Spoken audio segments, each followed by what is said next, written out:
Magandang pangangalaga, pampaputi, gamit ang papaya. At dito nga po sa pinakapapayang hinog, kinat ko na rin ito ng maliliit lamang. At pagkatapos, kumuha ako ng paglalagyan at yung pinakapagsasalaan, idinirekta kong inilagay yung pinakapapayang hinog.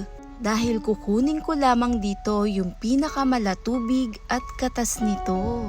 Dito nga po sa pinakapapaya, dahan-dahan ko pa rin tong dinurog-durog para mas maraming pinakatubig at katas pag piniga-piga po natin. Napakaganda rin ang dala ng papaya, mayaman sa vitamin C, antioxidant, tumutulong mag-stimulate lalo sa collagen. Pagkatapos kong kunin yung malakatas ng pinakapapaya, kumuha lamang ako ng 2 cut lang po ng banana.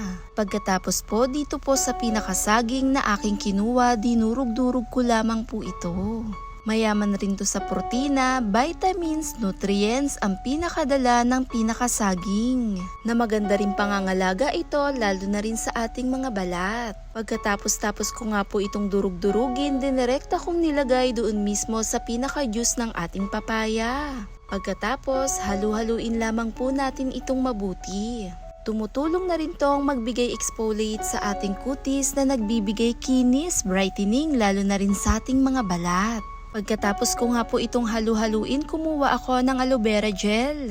Kahit po sariwang aloe vera, pwedeng gamitin, ibabad lamang sa tubig at kunin lamang yung malakatas at tubig at gel nito.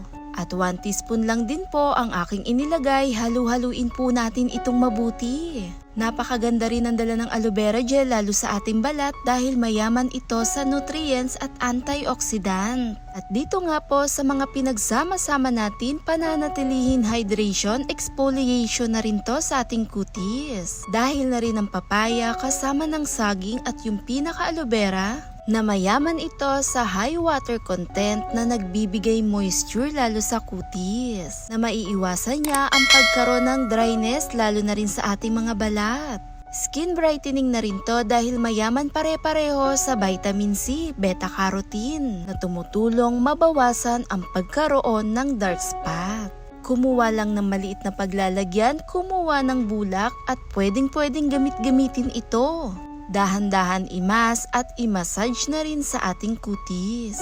3 beses, 2 beses pwede natin itong gawin sa ating balat na pinapanatilihin nitong moisture. Kahit papano, nagbibigay exfoliate na rin to sa ating balat na nagbibigay liwanag, pusyaw sa kutis. Dahil mayaman na rin to sa vitamin E na pinapaganda ang texture ng ating mga kutis. Dahil minimaintain nito ang collagen at gumaganda ang ating balat lalo na rin yung skin elasticity na ginagawang malambot, makinis lalo na rin ang ating mga balat.